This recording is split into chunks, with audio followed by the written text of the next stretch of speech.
मैं सागर जी भोपाल से। राधे राधे। राधे राधे महाराज जी। महाराज जी आपके चरणों में कोटि कोटि प्रणाम। हे गुरुदेव, मैं भगवान से मन चाहा वरदान प्राप्त करना चाहता हूँ। मैं ऐसी कौन सी तपस्या साधना करूं जिससे भगवान स्वयं वर देने के लिए प्रकट हो जाएं?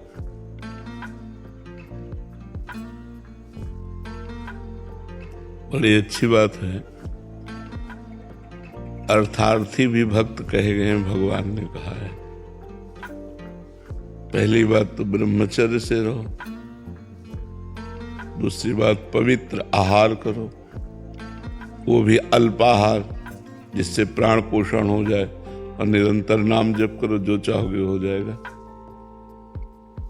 किसी की निंदा न करो, किसी की निंदा मत सुनो, अल्पाहार करो और ब्रह्मचर्य से रहो और निरंतर नाम जप करो। करके देखो, जो चाहोगे प्राप्त हो जाएगा। लेकिन खिलवाड़ नहीं कर पाना, कर लो।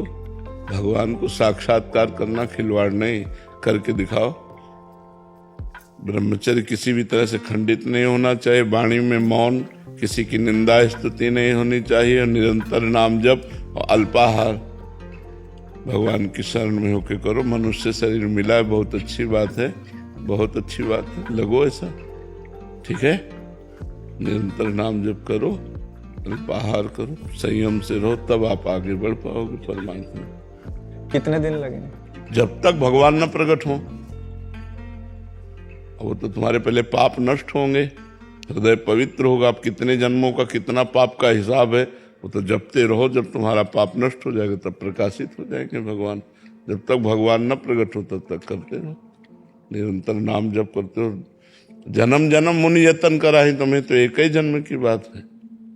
तो जन्म जन्म मुनि लोग यतन करते हैं, तब उस परमात्मा तत्व को प्राप्त कर पाते हैं। करो ऐसा, ठीक है। महाराज जी इन्होंने लिखा मन चाहा वरदान, तो मन ही मर गया तब तो फिर मन ही मर गया तो नहीं। जैसे ध्रुव जी ने अटल पदवी की चाह की तो भगवान ने अटल पदवी दी, उनको अटल पदवी दी। तो अगर चाह करके चलोगे तो भगवान चाह पूरी, वो चाह तुम्हारी बनी रहेगी जब तक जब भगवान मिलेंगे तब वो चाह नष्ट हो जाएगी, तो भगवान उसे पूरी कर देंगे नष्ट होने पर भी। हाँ, पूरी कर देंगे। विभीषण जी कह रहे हैं भगवान से कि अब नहीं चाहिए। भगवान कह रहे पहले तो चाह की थी, तो कह रहे हाँ, उर्कच प्रथम वासना रही, पहले वासना थी, अब प्रभुपद सरित आपके प्रेम रूपी चरणों का दर्शन करके वो सब बह गई। आप नहीं, पर भगवान ने कहा नहीं, एक कल्प तक लंका का राज्य स्वीकार करो। ये जो चाह करोगे, हर इच्छा कछु दुर्लभ नहीं, भगवान की कृपा प्रसाद से सब पूर्ण हो जाएगा। तो लगो, हम तो ये बहुत अच्छी बात है, भगवान में लग करके वरदान चाहते हो। क्या वरदान चाहते हो? चक्रवर्ती राजा। अब खैर चक्रवर्ती तो नहीं रह गया है, चक्रवर्ती रह ही नहीं गया है। चक्रवर्ती का मतलब होता है जहां से सूर्य उदय होता है जहां तक अंत होता है। अब तो कलयुग में चक्रवर्ती रह ही नहीं गया है। अब तो जो सतयुग आएगा उसमें बन जाए।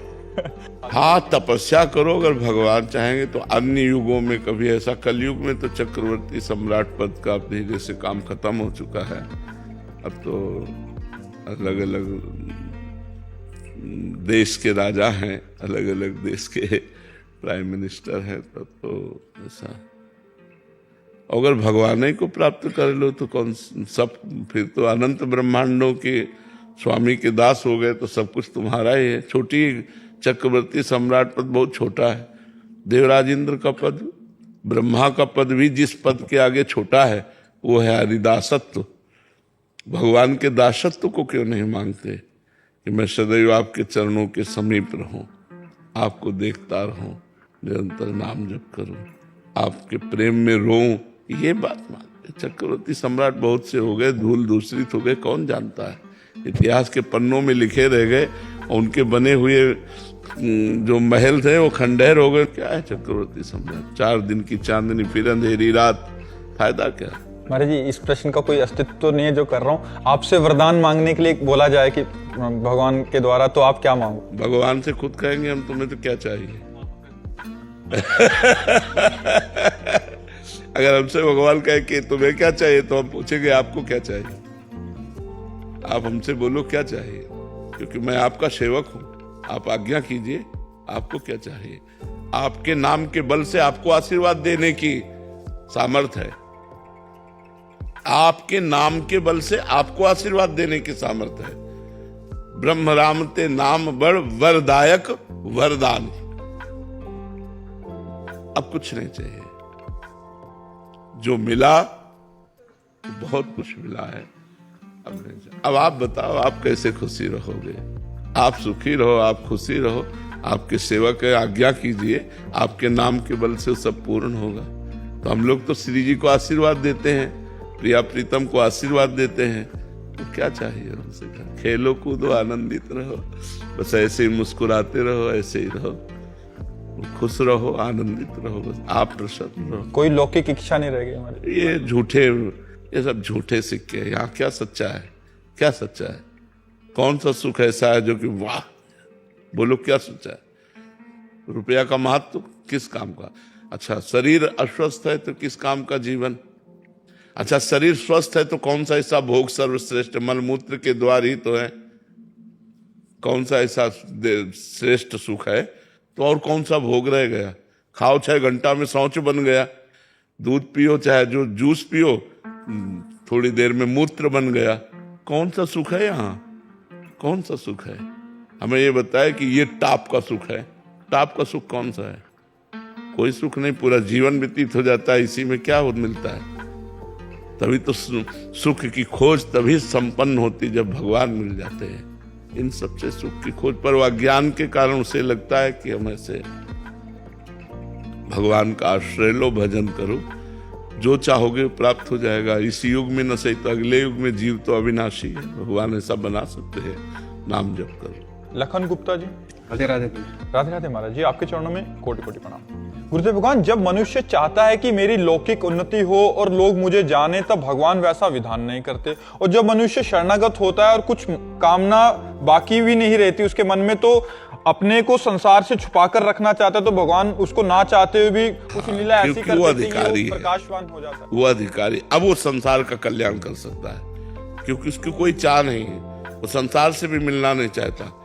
अब जो मिलना नहीं चाहता है उससे मिलाते हैं। मिलो और जगत का कल्याण करो, और सारा वैभव सुख सुविधाएं उसके चरणों में फेंक देते हैं, और उसको चाहिए नहीं। यही है, संतों ने कहा है, माया को सब कोई भजे, माधव भजे न कोई।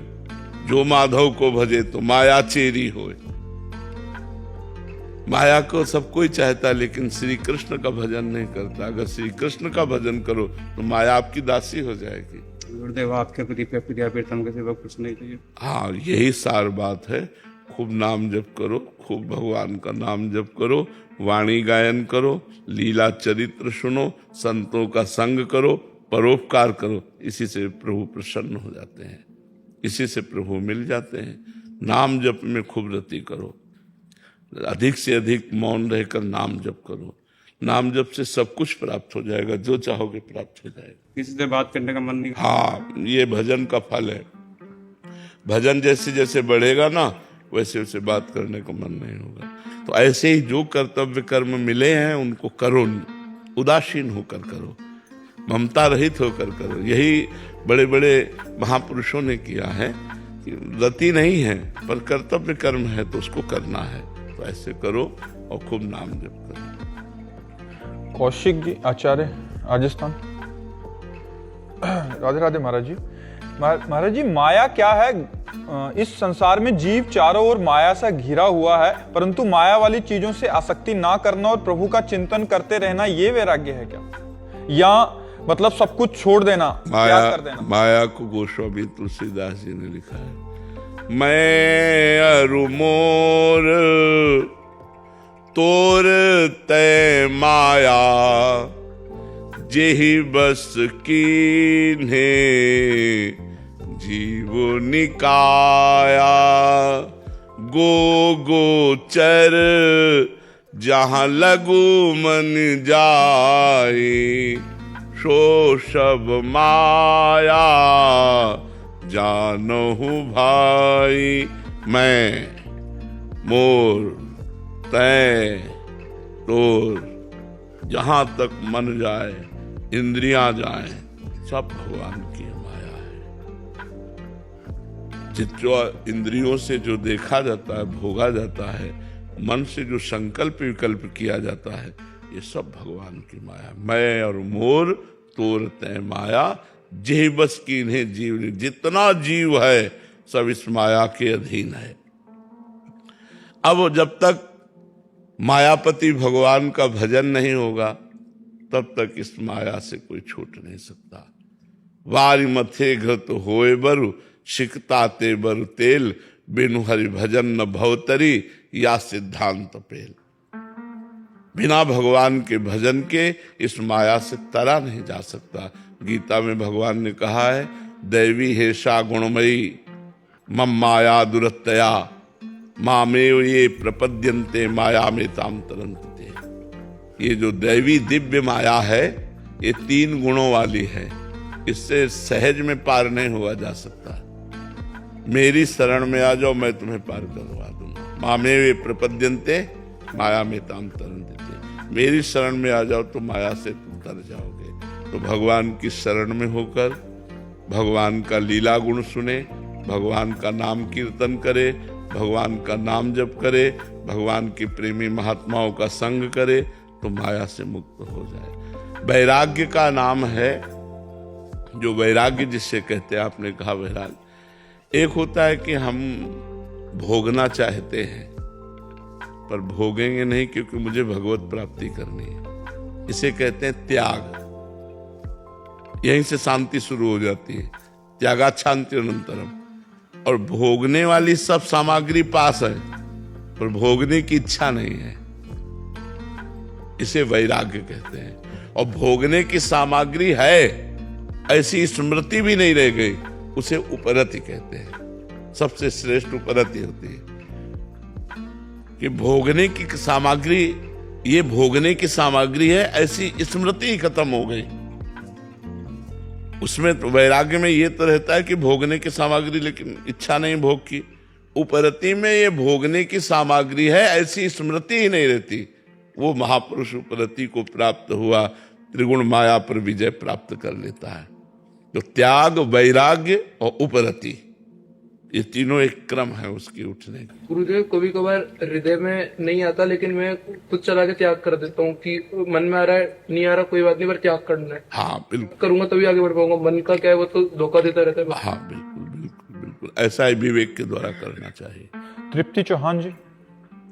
श्री हरिवंश गुरुदेव।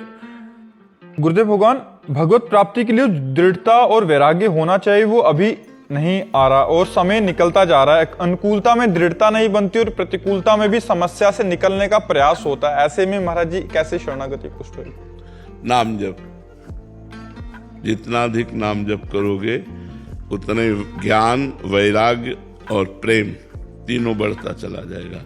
जैसे एक एक कवल भोजन पाने से तुष्टि पुष्टि क्षुधा निवृत्ति होती है, ऐसे एक एक नाम जप करने से संसार से वैराग्य, भगवान में अनुराग और अपने स्वरूप का ज्ञान तीनों बराबर होता जाता है। खूब नाम जप करो, धीरे धीरे धीरे धीरे दृढ़ता। नाम जप के बिना बिल्कुल सब बेकार। नाम जप हर साधन का मूल जड़ है। यज्ञानाम जप यज्ञोष्मी, यज्ञों में सबसे बड़ी यज्ञ जप यज्ञ। राधा राधा राधा। कलयुग में कोई दूसरी गति नहीं है, साधना नहीं है जिससे भगवत प्राप्ति की जा सके या मनोकामना पूर्ण की जा सके। हरेर नाम हरेर नामैव केवलम, कलौ नास्तेव नास्तेव नास्तेव गति अन्यथा। 3 बार का नहीं है नहीं है नहीं है। कोई साधन ऐसा नहीं जो तुम्हें माया से मुक्त कर सके। हरेर नाम हरेर नामैव केवलम, केवल केवल केवल भगवान नाम, भगवान का नाम ही तुम्हें माया से मुक्त कर देगा। तो वैराग्य, ज्ञान, प्रेम सब इसी से मिल जाए। खूब डट के जपो, जिद्दी स्वभाव बनाकर जपो। जितनी संख्या, एक नियत कर लो कि हमें 50,000 रोज नाम जप करना है, तो 49,000 ना होने पावे, 51 भले हो जाए। ऐसा जिद्दी स्वभाव रखो कि हम भोजन नहीं पाएंगे जब तक हमारी संख्या पूरी नहीं होगी। वही साधक आगे बढ़ पाता है। जो आज 20 माला किया, कल 10 माला किया और 2 दिन किया नहीं, वो 20 माला किया तो 19 नहीं होने देंगे, अब 20 ही चलेगा। अगर हमारा आज शाम तक नहीं पूरा हुआ तो हम भोजन तभी पाएंगे रात्रि में जब हम 20 माला कर लेंगे। ऐसा जिद्दी स्वभाव, नियम में दृढ़, तो फिर हम माया से पार पा सकते हैं। भजन करो, भजन से ही पार होगा। राहुल दत्त जी न्यूयॉर्क से। राधे राधे महाराज जी। महाराज जी, सांसारिक माया जाल और कर्म बंधन से बंधे हुए जाने अनजाने में हुए पापों से कैसे मुक्ति पाएं? भगवान का आश्रय। भगवान कहते हैं सर्वधर्मान परित्यज्य मामेकं शरणं व्रज अहम त्वाम सर्व पापेभ्यो मोक्षयिष्यामि मा शुचा। तुम मेरी शरण में आ जाओ, मैं तुम्हें सारे पापों से मुक्त कर दूंगा। भगवान सच्चिदानंद प्रभु की शरण में लेकर नाम जप करते रहो। काउंटर रखते हो महाराज जी? यही रुद्राक्ष ये पहनना तो बाहर की बात है। सांप अंदर बैठा हुआ है, ऊपर से लाठी चलाओ, फर्क पड़ेगा? सांप बिल के अंदर बैठा हुआ है और ऊपर से लाठी चलाओ तो फर्क पड़ेगा क्या सांप के ऊपर? नहीं पड़ेगा ना। ऐसे विकार अंदर है, गले में नहीं है, विकार मन में है। और मन को मारने के लिए, मन को शुद्ध करने के लिए भगवान नाम जरूरी है, नाम जप जरूरी। काउंटर रखते हो? नहीं रखो ना। और एक गिनती से नाम जप करो, 10,000, 20,000, 25,000, 50,000 से। राधा राधा। क्या नाम प्रिय है? हाँ, तो सांब सदाशिव, सांब सदाशिव। आज से जपना शुरू करो, सांब सदाशिव, सांब सदाशिव। ठीक है? पुनीत जी। राधे राधे महाराज। राधे राधे महाराज जी। महाराज जी, हम अपनी और दिल को एक दिशा में कैसे लाएं? मतलब कहने का मतलब निर्णय लेते समय कि अपनी नहीं, बुद्धि और मन, इन दो की बात होती है। अपने जो स्वरूप है वो तो निर्विकार है, उसमें तो कोई चाह ही नहीं है। बात है बुद्धि और मन की। मन कहता है और बुद्धि काट रही है, तो किसकी बात सुने? बुद्धि की, मन की नहीं। मन गलत सलाह पेश करता है और बुद्धि है न्यायाधीश, वो काटती, ये गलत है। फिर मन जोर कसता है और सुख दिखाता है और बुद्धि को अपने पक्ष में कर लेता है और फिर वो कार्य करा देता है जो पाप कर्म है, जो शास्त्र विरुद्ध है, जो नहीं करना चाहिए, वो मन करवाता है। इसलिए मन की बात न मानो, बुद्धि की बात मानो। और बुद्धि तभी प्रवीण होगी जब सत्संग सुनोगे, नाम जप करोगे। नाम जप करने से बुद्धि पवित्र होती। तो पवित्र बुद्धि निर्णय करती, नहीं ये गलत है, नहीं करना, हमें नहीं करना। फंस जाओगे, दुखी हो जाओगे। वो भय दिखाएगी, वो समझाएगी मन को। अगर बुद्धि ठीक है और खराब बुद्धि भी हुई तो मन और बुद्धि एक साथ मिल गए और गलत कार्य करके जीवात्मा आज जितनी जेल भरी है वो सब मनमानी करने से तो भरी है। जितने नरक जीव जाते हैं मनमानी करने से तो जाते हैं। मनमानी नहीं करना, शास्त्र आज्ञा, संत आज्ञा के अनुसार जीवन व्यतीत करना है। उसके लिए हमारी बुद्धि पवित्र होनी चाहिए। पवित्र बुद्धि तभी होगी जब भगवान में लगाओगे। मय्येव मन आधत्स्व मयि बुद्धिम निवेशय। मेरे में मन लगाओ, मेरे में बुद्धि लगाओ, तब बात बनेगी। तो जैसे विद्यार्थी जीवन हो, विद्याध्ययन, तो 4 घंटे विद्याध्ययन किया, उसको कृष्णार्पणमस्तु। 1 सेकंड की बात है, कृष्णार्पणमस्तु। खाली समय में राधा राधा राधा राधा राधा। गंदी बातें मोबाइल से नहीं देखनी, गंदे कार्य नहीं करने, गंदे बच्चों का संग नहीं करना, कोई नशा नहीं करना, बढ़िया जीवन हो जाएगा। कोई नशा करते हो? नहीं, आजकल तो एक प्रवाह बन गया है, सब बच्चे गलत धारा में जा रहे हैं। नशा करना और गंदी बातें, ये बच्चों के दिमाग को दिशा ही बदल दिया। जहां विद्या, अध्ययन, नम्रता, शीलवान, धैर्यवान, ब्रह्मचर्य, व्यायाम परायण, वो सब बातें। अब नई जो पीढ़ी है बस उद्दंडता करना, व्यसन करना, व्यभिचार करना, बस यही दिमाग में बातें आती हैं। बहुत अच्छे बच्चे हो जो कोई नशा नहीं करते, कोई गंदी बात नहीं करते, अच्छे बनो, ठीक है। ईशा यादव जी हैदराबाद से। श्री हरिवंश महाराज जी बहुत समय से नौकरी कर रहे हैं, अभी ऐसा लगता है कि अध्यात्म के मार्ग पर आगे बढ़े और परिवार में भगवत भाव करके सेवा करें। नौकरी छोड़ के ऐसा करना प्रमाद या अपने कर्तव्य से भागना तो नहीं होगा? कर्तव्य से भागना है, नौकरी नहीं छोड़ना। नौकरी करते हुए नाम जप करो। हर समय बिजी ही नहीं रहते, हर समय बिजी ही नहीं रहते। जिस समय आप खाली समय है, समय राधा राधा नाम जप कर दे। जो नौकरी का, ड्यूटी का बहुत बिजी समय है, उसे कृष्णार्पणम कर रहे हैं और पूरे परिवार की सेवा कर रहे हैं। उन रुपयों में से 100 रुपया निकाल कर गौ सेवा में दे देते हैं, 100 रुपया संत सेवा में दे देते हैं। धर्म का कार्य भी बन रहा है और जीवन भी सुख चैन से कट रहा है। तो नौकरी नहीं छोड़नी, धर्म से चलो, कर्तव्य से भागो मत, अपने कर्तव्य का पालन करो। पूजा राठी जी, राधे राधे महाराज जी मैं कुश्ती की अंतर्राष्ट्रीय खिलाड़ी रही हूं और अब अंतर्राष्ट्रीय कोच हूं।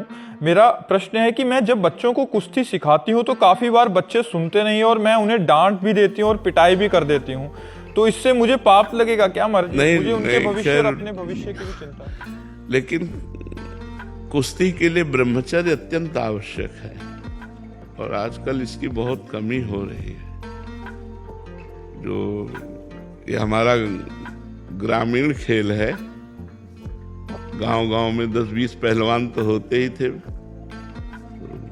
कुश्ती में ब्रह्मचर्य और अपने गुरु की अधीनता, जो गुरु हमको शिक्षा देते हैं कुश्ती की, उनकी अधीनता। अब जैसे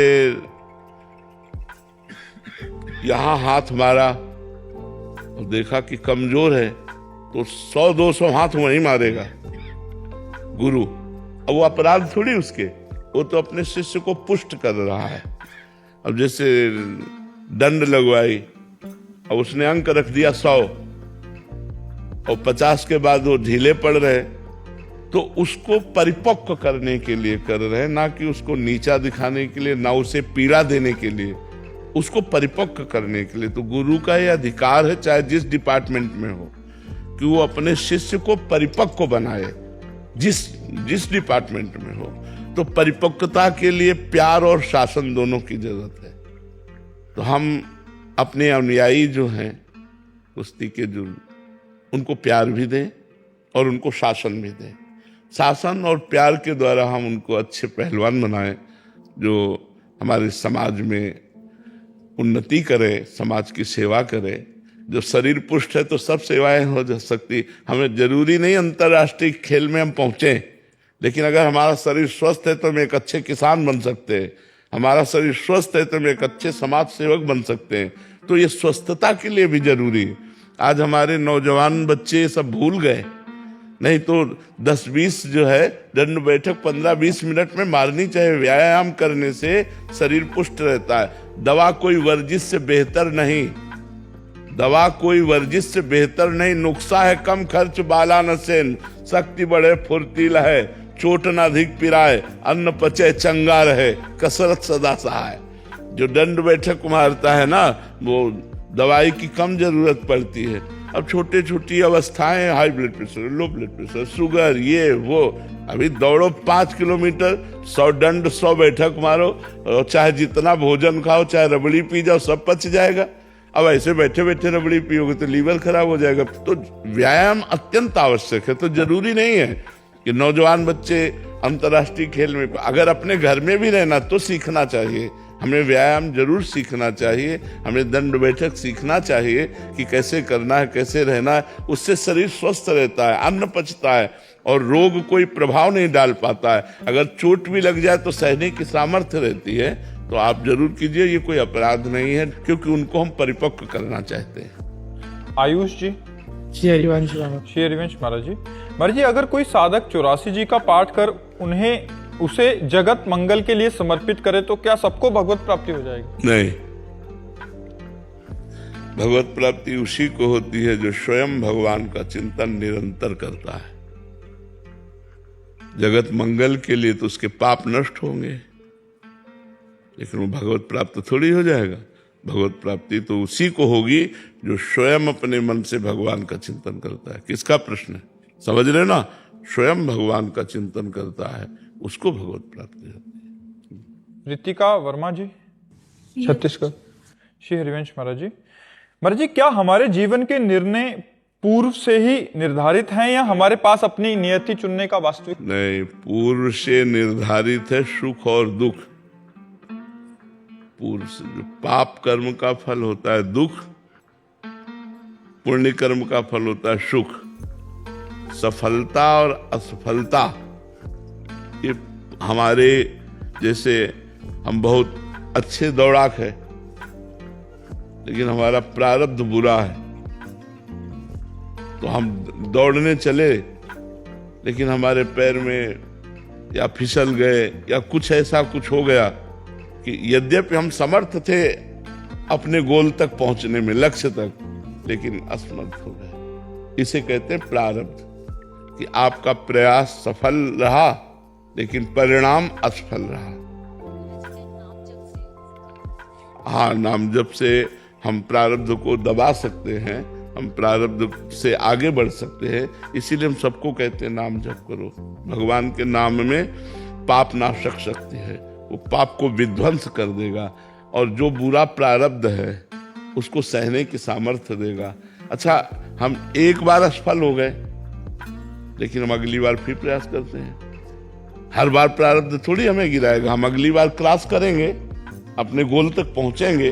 तो हमें लक्ष्य पर दृढ़ रहना चाहिए और नाम जप करना चाहिए और जिद्दी स्वभाव होना चाहिए। मतलब हमारा जैसे बचपन से हम बाबा जी हैं, जैसे मन ने कहीं में भयभीत किया, 13 वर्ष से बाबा जी हैं, तो जैसे गंगा किनारे या कहीं कि यहाँ भूत है, अब मन ने भयभीत कर दिया। अब हम परेशान कि अकेले भ्रमण करते थे, ये तो मार देगा मन, ऐसे डरवाएगा। तो जहां कहता है यहाँ भूत है वहां खड़े हो जाते। कहाँ भूत है, क्या भूत है, क्या परेशान, हम वहीं रुकते, कुछ नहीं। धीरे धीरे मन निडर हो गया, निर्भय हो गया। जिद्दी स्वभाव था कि अब गंगा जी में खड़े हो, कहीं मगरमच्छ आ गया तो हम कहा अगर प्रारब्ध भोग मगरमच्छ खाने का है तो जरूर तेरे को खाएगा, अगर नहीं है तो नहीं खाएगा। आंख मूंद करके ऐसे मंत्र जपो। मन है ना, डरवाता रहता है ना। तो हमको नाम जप के द्वारा और एक अपना, जिसे हम जिद्दी स्वभाव कहते हैं, उसे कहते हैं दृढ़ संकल्प वाला। हमारा संकल्प दृढ़ हो तो हम एक बार हारेंगे, 2 बार हारेंगे, लेकिन तीसरी बार क्रॉस कर जाएंगे। तो हमें नाम जप करना चाहिए, शरीर स्वस्थ रखना चाहिए और अपने लक्ष्य का ध्यान रखना चाहिए कि मेरा लक्ष्य क्या है, मुझे वहां तक पहुंचना है। प्रकाश गुप्ता जी, अहमदाबाद से। राधे राधे महाराज जी। महाराज जी, क्या विचार शून्यता विचारों के पूर्ण नाश की अवस्था है या उनके प्रभाव से मुक्त चेतना की स्थिति, या यदि ऐसी अवस्था संभव है तो उसे पाने का साधन क्या है? विचार शून्यता। विचार शून्यता तभी होगी पहले विचारों को शुद्ध करें। अशुद्ध विचारों का त्याग करके शुद्ध विचारों के द्वारा शास्त्र संतवाणी इसका मनन करें।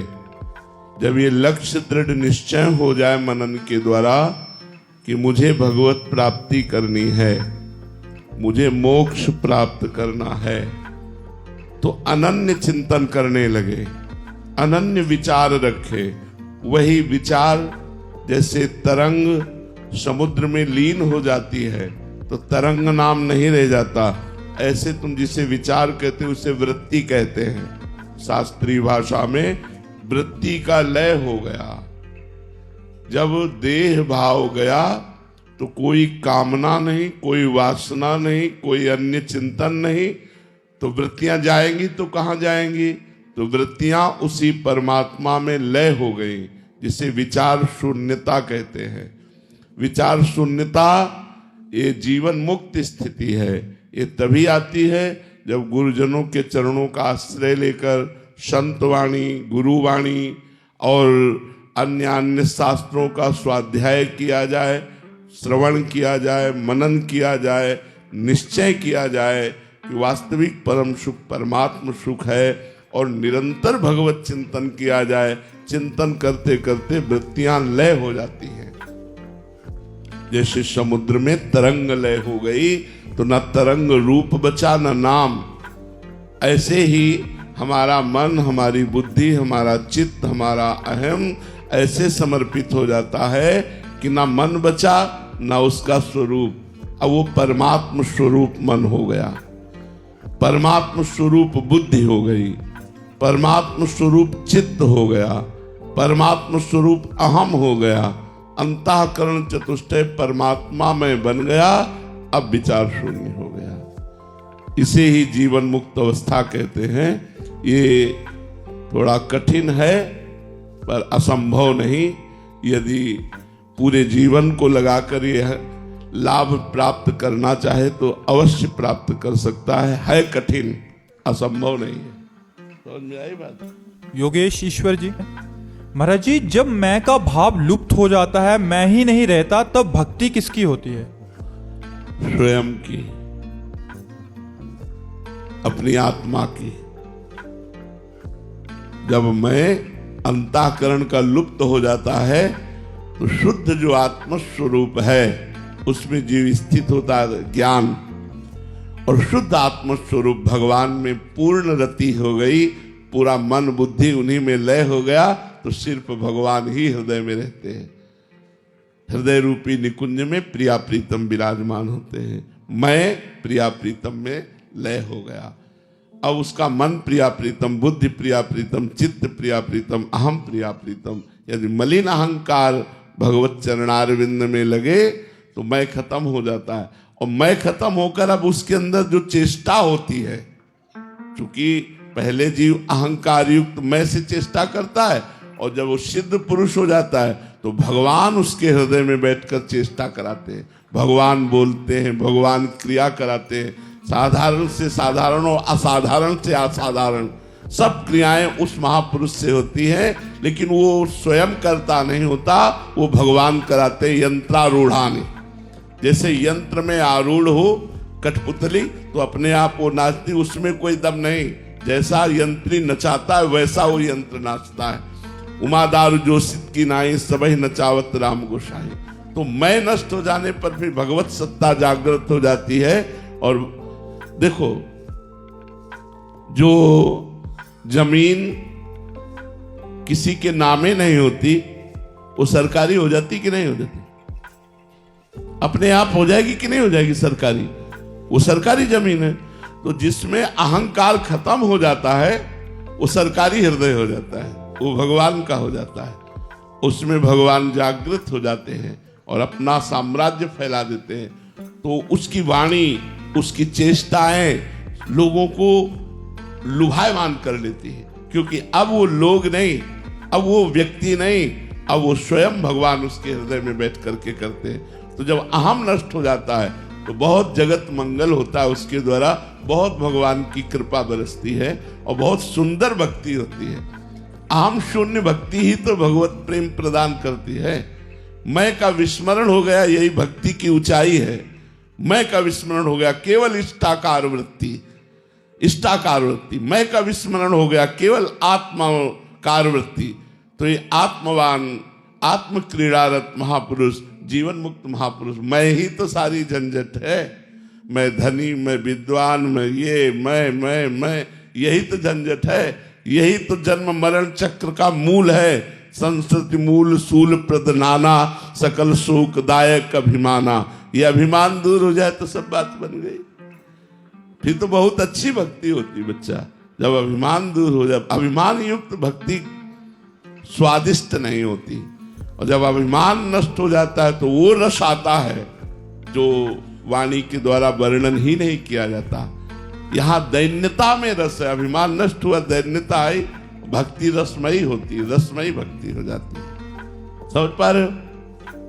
सागर शर्मा जी बिहार से। राधे राधे महाराज जी। महाराज जी, चेतना क्या है और चेतना का क्या स्वरूप है? चेतना परमात्म स्वरूप है और संपूर्ण चराचर जड़ जगत को जो चैतन्य किए हुए है, एक ही चेतना है, सब में व्याप्त है। जैसे हाइलोजन, हीटर, फ्रिज, एसी, मशीनें और बहुत से यंत्र, उनसे प्रभाव अलग अलग निकल रहा है। हीटर गर्मी फेंक रहा है, एसी ठंडी हवा फेंक रही है, हाइलोजन लाइट दे रहा है, मशीनें पानी निकाल रही, फैक्ट्रियां चला रही, लेकिन बिजली तो एक है ना। यंत्र अनेक है और उनका प्रभाव अनेक है, लेकिन उनमें बिजली एक है। ऐसे ही पापी पुण्यात्मा जितना भी जगत है जड़ आदि, इसमें एक ही पावर चल रहा है, एक ही बिजली है, वो है परमात्मा परब्रह्म। उसी का ये चेतन है। ईश्वर अंश जीव अविनाशी चेतन अमल सहज सुख राशि। सहज सुख राशि भगवान का चैतन्य घन जो आत्म स्वरूप है, वही हमारा स्वरूप है। हम वही चैतन्य है और उसका संपूर्ण त्रिभुवन, ये कार्य देख लो, जड़ होते हुए, ये शरीर जड़ है, जड़ होते हुए भी सब कुछ हो रहा है उसी चैतन्य के प्रकाश से। जो जड़ चैतन्य सबको प्रकाशित कर रहा है, वही आत्मस्वरूप भगवान है। समझ पाए? ऋचिक झापड़िया जी ओडिशा से। राधे राधे महाराज जी। महाराज जी, सच्ची शरणागति की अवस्था में शिष्य की वास्तविक भूमिका क्या होनी चाहिए और साधक को ये कैसे अनुभूति हो कि वो सच्ची शरणागति की अवस्था में स्थित है? अजात पक्ष युमातरम खगा, यह है सच्ची शरणागति।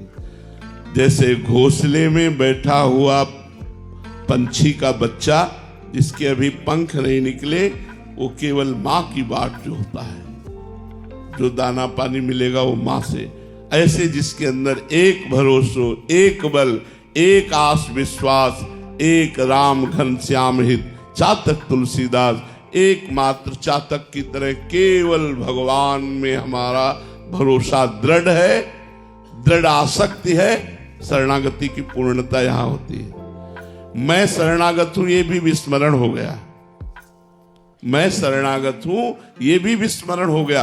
केवल शरण्य, केवल शरण्य, ब्रह्म नहीं, माया नहीं, नहीं जीव नहीं काल, अपनी हूँ सुधिना रही, एक रहो नंदलाल। केवल भगवान, ये शरणागति की पूर्ण अवस्था है। केवल भगवदाकार वृत्ति, जीवत्व का नाश हो गया और भगवत स्वरूप में स्थित हो गया। केवल भगवदाकार वृत्ति शरणागत की स्थिति है। और क्या प्रश्न है? महाराज जी, कि इसकी अनुभूति कैसे हो कि वो सच्ची शरणागति? साधन में चलो तो अनुभूति हो जाएगी। नवधा भक्ति करो, श्रवणम कीर्तनम स्मरणम विष्णुर्पाद सेवनम अर्चनम वंदनम दास्यम सख्य आत्मनिवेदनम, आत्मनिवेदन समर्पण, ये नवधा भक्ति से होगा। साधना नवधा भक्ति है, सिद्धावस्था पूर्ण आत्मसमर्पण शरणागति है। साधन इसका नवधा भक्ति है। प्रीति राठी जी चेन्नई से। राधे राधे महाराज जी। महाराज जी, हम सबसे मोह छोड़ चुके हैं, मगर बच्चों से ममत्व और मोह नहीं छोड़ पा रहे। देखो, ये सब बातें बनाने की बातें हैं, फिर हम कहेंगे बुरा न मानना। ये सब बातें बनाने की बातें हैं। जब मोह छूटेगा तो सर्वत्र से छूटेगा। ऐसा नहीं छूटता कि एक से छूटा दूसरे से लग गए। मोह छूटता है तो निर्मम अवस्था आती है। जब निर्मम अवस्था आती है तो चाहे अपना बेटा हो चाहे पराया बेटा, उसके लिए समान होता है। इसीलिए तो महात्माओं को कहा गया वसुधैव कुटुंबकम, उदार चरिता नाम वसुधैव कुटुंबकम। इतना हृदय उदार हो जाता है, निर्मम हो जाता है कि पूरा संसार अपना परिवार लगता है। ये पूरा संसार अपना परिवार है और पूरे संसार को संत अपने घर वाले जैसे लगते हैं कि हमारे घर का जैसे कोई सदस्य हो, ऐसे प्राण प्रिय लगने लगते हैं संत जन। तो हमारी जो चित्त वृत्ति है वो भगवान में लगे पहले, तब मोह का नाश हो गया।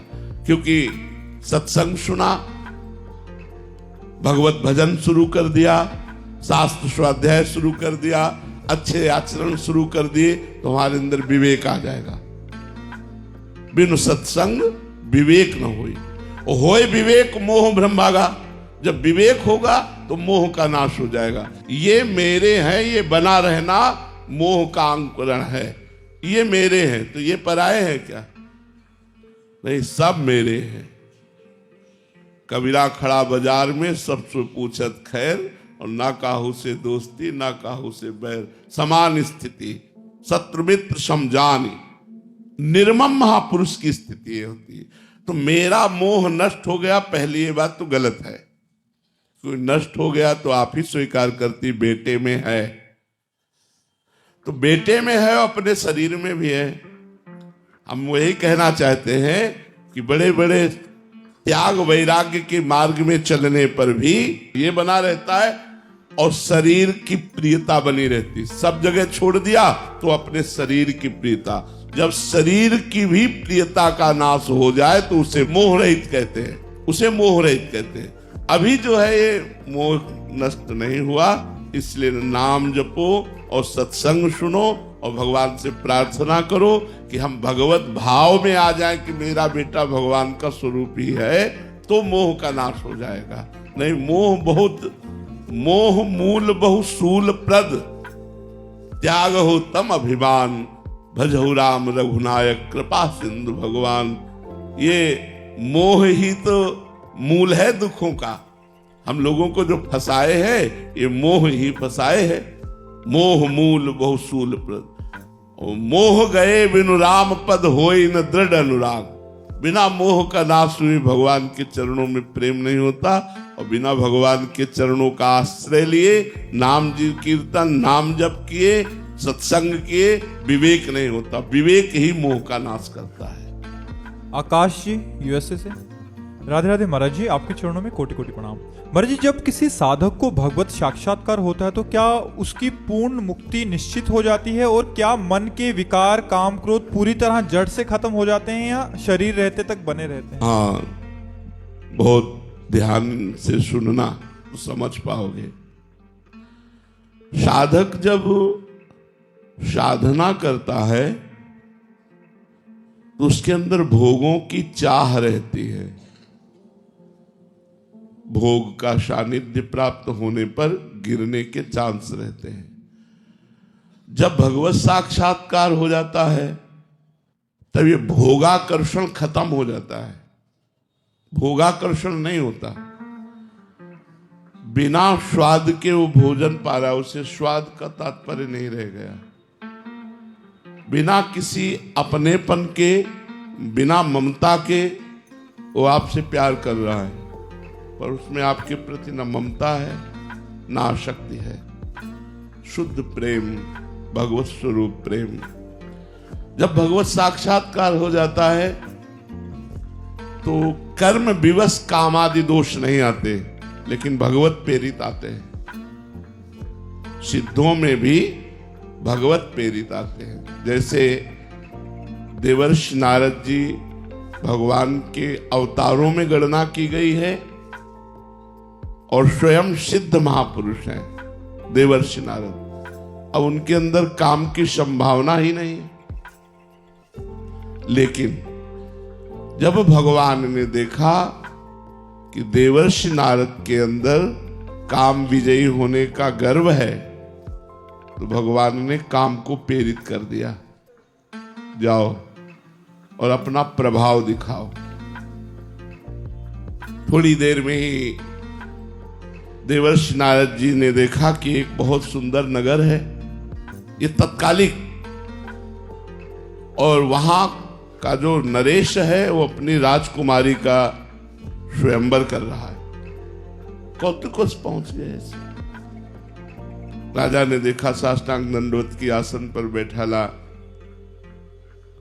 जब अर्चना वंदना हो गई तो अपने परिवार के जनों को प्रणाम करवाने की प्रक्रिया शुरू की। जो उस राजकुमारी के आने की बात, जिसका स्वयंवर था, जे ही देवर्षि नारद जी ने उसको देखा, काम पीड़ित हो गए। बड़ी बड़ी अप्सराओं को भी देखने पर जिनका मन कभी विचलित नहीं हो सकता, वो देवर्षि नारद जी सिद्ध महापुरुष भगवत प्राप्त महापुरुष, जब चाहे तब भगवान को बुला ले, ऐसी स्थिति के महापुरुष, उनको काम व्याप्त हो गया। अब जैसे जैसे वो नजदीक आ रही थी, उनके हृदय की स्थिति बदलती जा रही थी। इतने में राजकुमारी के पिता ने कहा, महाराज हमारी पुत्री का हाथ देखिए कैसी रेखा है। अब दूसरा चमत्कार है कि जो ही हाथ देखा पकड़ के, तो स्पर्श करते ही व्याकुल हो गए, और रेखा में जो लिखा था कि जो इसका पति होगा वो मरेगा नहीं, मृत्यु विजयी होगा, समस्त ऐश्वर्य उसके चरणों में लौटेगा, बड़ा बड़ा, वो सब भगवान के लिए। अरे नारद जी ने कहा तब तो पक्का ब्याह इसी से करेंगे। नारद जी ने विचार किया, मैं इतना सुंदर तो नहीं हूं, बाबा जी हूं। राजकुमारी स्वयंवर में जयमाला पता नहीं डाले कि ना डाले, यदि मुझे भगवान का रूप प्राप्त हो जाए तो निश्चित जयमाला डाल देगी। देखो, भक्त किसी भी स्थिति में माया से कितना भी ठगा जा रहा हो, उस समय भी भगवान में ही रहता है। ये भक्ति की महिमा होती है। जितना भी माया अपना प्रपंच फैला रही हो, उस समय में भगवान का आश्रय रहता है। देवर्षि नारद जी एकांत हुए और भगवान को पुकारा। पुकारते ही भगवान प्रकट हो गए। भगवान से कहा कि प्रभु, अब तो जब तब कुछ नहीं होगा, अब तो राजकुमारी से ब्याह मुझे चाहिए, इसलिए मैं हरि रूप मांग रहा हूं। इतना तो कहा, पर एक बात बहुत बड़े जोर की कही।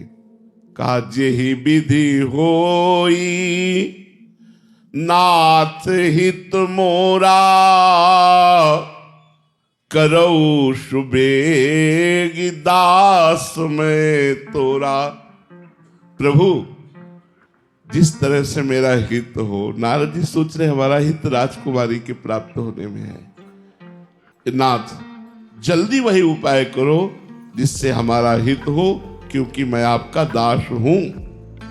तो भगवान ने कहा, हित ही नहीं, जेहि विधि होई ही परम हित, नारद सुनो तुम्हारा हित नहीं, तुम्हारा परम हित जिसमें होगा वो मैं करूंगा। जाओ, दिया हरि रूप। और हरि कहते बंदर को भी। अब नारद जी का जो रूप, अब भयंकर मरकट बंदर का दे, और वो केवल राजकुमारी को दिखाई दे रहा था, और भगवान शिव के दो पार्षद पास में बैठे थे उनको दिखाई दे रहा था, और सबको देवऋषि नारद दिखाई दे रहे थे। राजकुमारी जयमाला लेकर जे हुई बड़ी तो देखा ये कुरूप बंदर पहले क्यों बैठा है। माला लेके मुड़ गई। देवर्षि नारद जी ने सोचा शायद मुझे देखा ना हो, तो बगल के जो सिंहासन पर राजा बैठे थे उनके पास जे गए, उसमें खड़े हो गए। नारद जी बैठ गए। राजकुमारी ने फिर दिखाए बंदर कैसे आ गए। फिर वो नारद जी को लग रहा है कि ये क्या है, मेरे हरि रूप में आकर्षित होकर जयमाला क्यों नहीं डाल रही। इतना विचार ही कर रहे थे कि 16 वर्ष की अवस्था, घनश्याम शरीर, कमल लोचन, विश्व मोहन, भगवान पधारे। जे ही भगवान पधारे तो राजकुमारी ने जयमाला डाल दी। नारद जी को लगा मारो प्राण निकल गए। देखो, काम विजयी महात्मा, भगवत प्राप्त महात्मा, लगा मानो प्राण निकल गए। अब क्या होगा, क्योंकि जयमाला तो भगवान शिव के पार्षदों ने कहा, आप अपने को बड़ा सुंदर समझते हैं क्या, जरा जल में जाकर दर्पण में देखिए। तो उस समय उन्होंने जल में देखा, प्रति मरकट बदन भयंकर देही। अरे हमारे साथ छल, मैं इनको अपना स्वामी मानता था। देखो बुद्धि कितनी भ्रमित हो जाती। मैं इनको अपना स्वामी मानता था, मैं इनका दास हूं, और ये ऐसा। तो भले भवन अब बायन दीन्हा, पावोगे फलापन कीन्हा। आज पाला नारद से पड़ा है, तुम्हें दिखाऊंगा कि संत में कितनी सामर्थ्य होती है।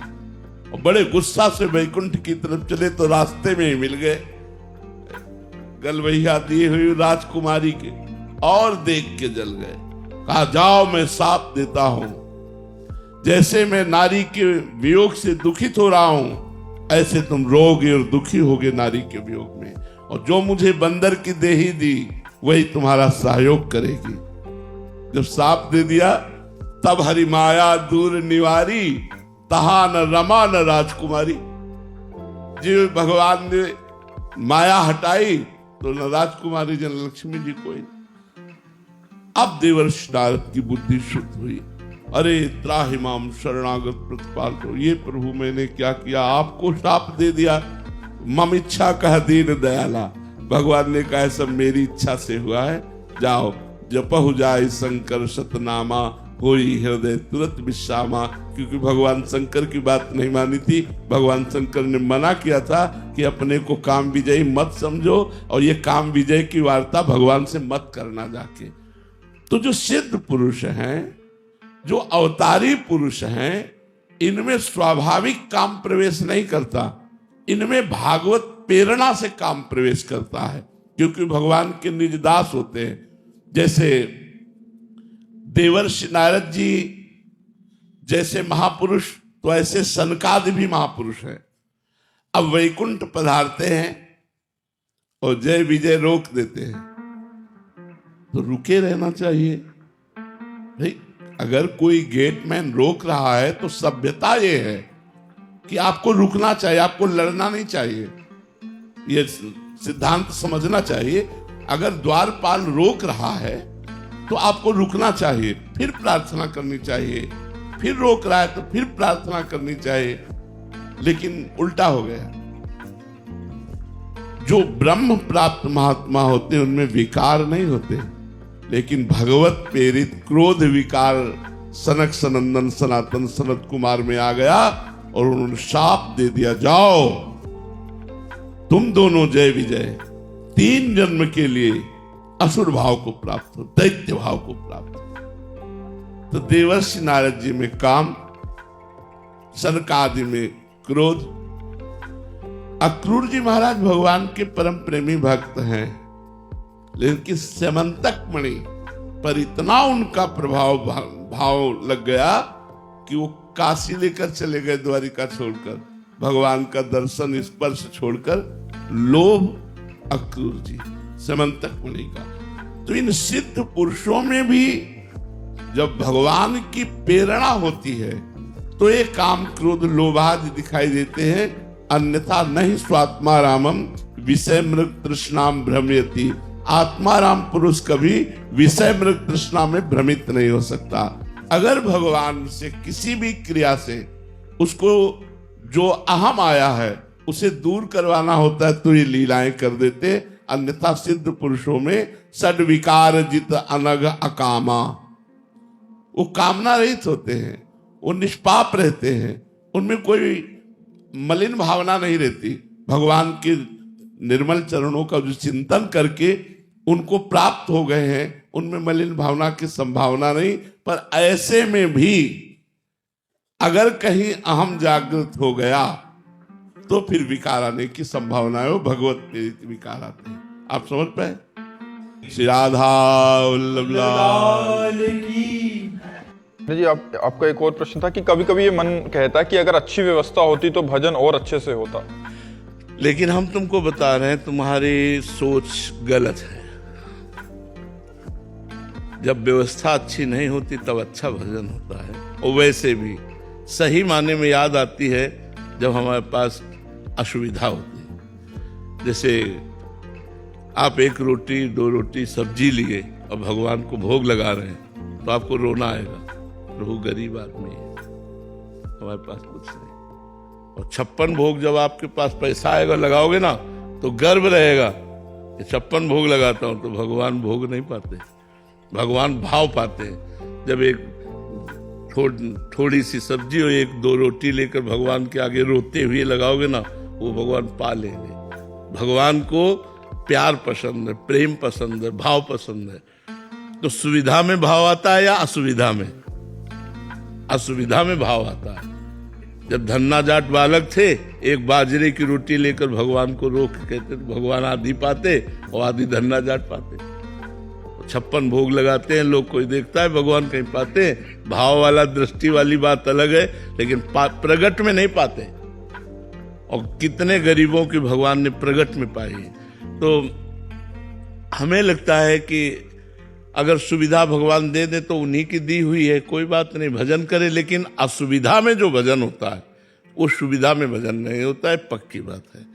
असुविधा में भगवान का भरोसा, सीधे भगवान से कनेक्शन होता है, और सुविधा में माया का कनेक्शन जुड़ जाता है, सुविधा का कनेक्शन जुड़ जाता है। अब हमको अभी कुछ भी चाहिए, हम बोले तुरंत मिल जाएगा, सब चीज है। और जब हमारे पास कुछ नहीं है, और अगर गुड़ भी किसी ने दिया ना, तो भगवान की बड़ी कृपा, देखो भगवान ने गुड़ दिया, भगवान ने आज हमको सेव दिया, भगवान ने आज हमें खीर खवाई। भगवान ने ये जरा खीर बनाना, तो खीर अभी 10 मिनट में बन के आ जाएगी। ये थोड़ी होगा भगवान ने दिया, लेकिन हमारे पास कुछ है नहीं और कोई खीर लेके आ गया, तो साक्षात भगवान आए, हमें खीर पवाए भगवान। और दिन भर खुशी रहती थी, आज भगवान ने देखो हमें ऐसा प्यार किया। भगवान, गरीबी में भगवान का प्यार दिखाई देता है, अमीरी में रुपए का विलास दिखाई देता है, भगवान का प्यार नहीं। तो हमें लगता है यार, अमीरी न मांगकर भगवान से भक्ति मांगो, चाहे अमीर रखो चाहे गरीब रखो, अपनी भक्ति में रखो, अपना भजन रखो। महाराज जी, अमीर लोग सोचेंगे कि हम प्रारब्धवश अमीर हो गए हैं, तो हमारे पास सारी सुख सुविधाएं, अभी कैसे उसको भजन मार्ग से जोड़ें? हाँ, तो उसमें भगवान की दी हुई संपत्ति मानो, अपनी न मानो।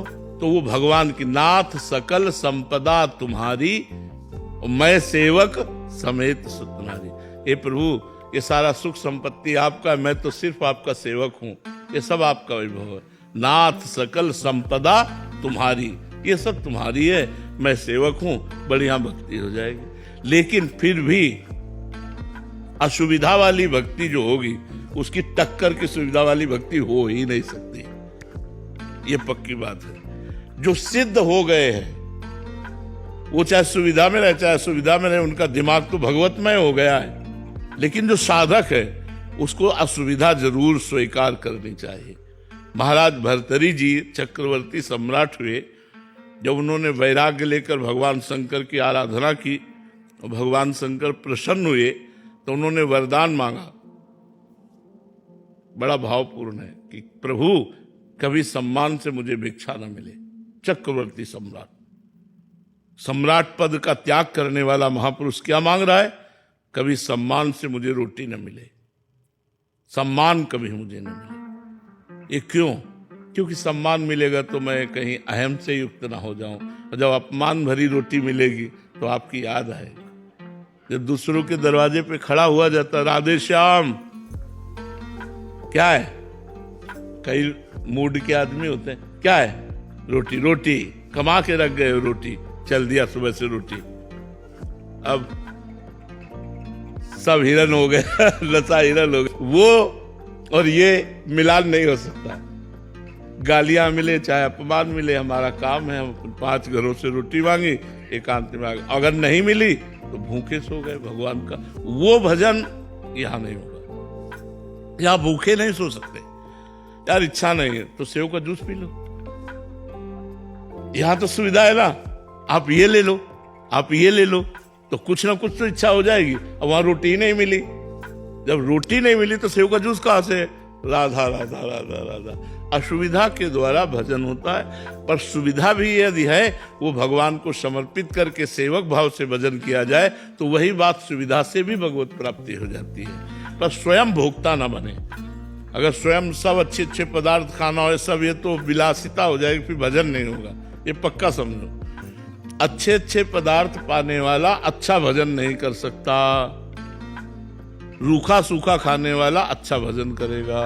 जिसका भोजन स्वादिष्ट उसका भजन स्वाद रहित, और जिसका भोजन स्वाद रहित उसका भजन स्वादयुक्त। एक दिन देखो पाके, रोटी और थोड़ी सब्जी केवल रख लो, रोटी में 4 रोटी पाके देखो, फिर भजन कैसा होता है। और गुलाब जामुन रबड़ी ये वो दुनिया की चीज पाओ, फिर देखो भजन क्या होता है। फिर संसार का भजन होगा, ये चिंतन वो चिंतन संसारिक भोगों का। और नमक रोटी खाओगे तो रोना आएगा भगवान के लिए। तो जेहि दीन प्यारे वेद पुकारे द्रवो सुश्री भगवाना, भगवान को दैन्यता प्रिय। इसीलिए बड़े बड़े वैभवशाली महात्मा भी दैन्य होकर भगवान की आराधना में लगे रहते। वैभव आने में दोष हो जाता है। एक भरोसो एक बल एक आस विश्वास, एक राम घनश्याम हिच्चा तो सीधा, सीधे भगवान से आशा भरोसा, जो भी जरूरत भगवान से। तो जो हमारी परिस्थिति बिगड़ी हुई है, इस समय अगर हम भजन कर ले गए तो जब परिस्थिति सुधरेगी तो चकाचक भजन अपने आप होने लगेगा। और अगर अभी भजन नहीं हुआ तो परिस्थिति सुधर जाने पर भोगों की इच्छा होती, भजन की नहीं। ये बात समझ लेना। इसलिए नाम जप करो, परिस्थिति बदलने की चिंता न करो।